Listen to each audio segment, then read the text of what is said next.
دخلنا على سريع دوت كوم. أول حاجة بنعملها هي إضافة المنتجات. عشان تقدر تنشئ المتجر بتاعك أو تنشئ الستور بتاعك، في خطوات لازم تمشي عليها. أول حاجة إن أنت تضيف منتجات. ندخل هنا هنا بالعربي. تمام.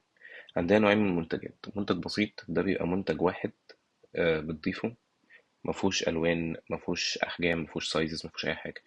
ده منتج واحد بتضيفه. لكن في نوع تاني من المنتجات هو منتج فيه أصناف كتير، زي مثلا ألوان، سايزز، حاجات كتير تقدر تحطها.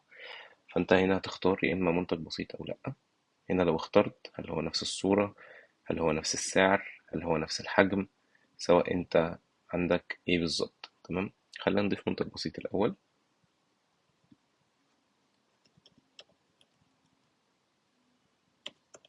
بندخل هنا الأسماء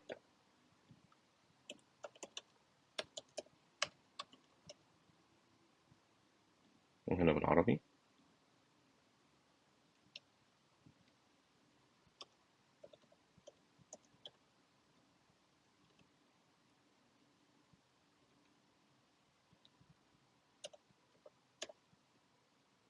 وهنا بتقدر تحط صورة المنتج بتاعك. خلينا نجيب أي صورة كده من عندنا.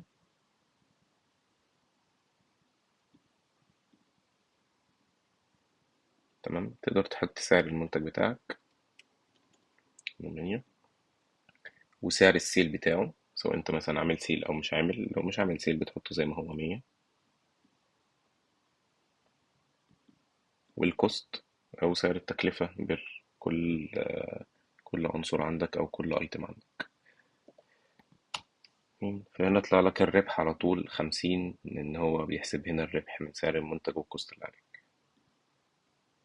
هنا لو بتحط ضريبة، هنا الضريبة العادية بيحط لك ضريبة 10%.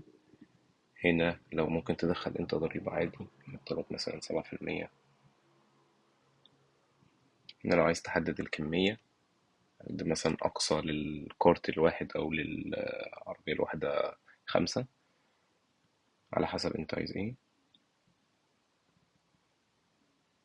خلينا نقول مثلا هل إن ده منتج مادي أو منتج.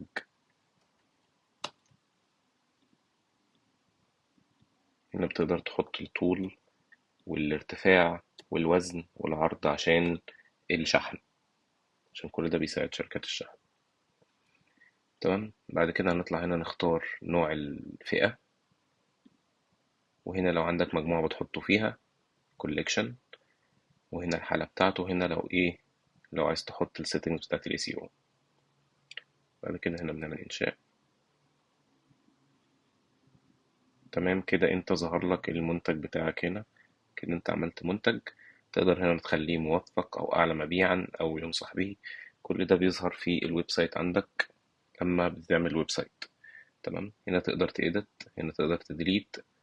وهنا لما تيجي تضيف كمية للمنتج بتاعك، تختار مثلا المستودع، الموقع الإلكتروني.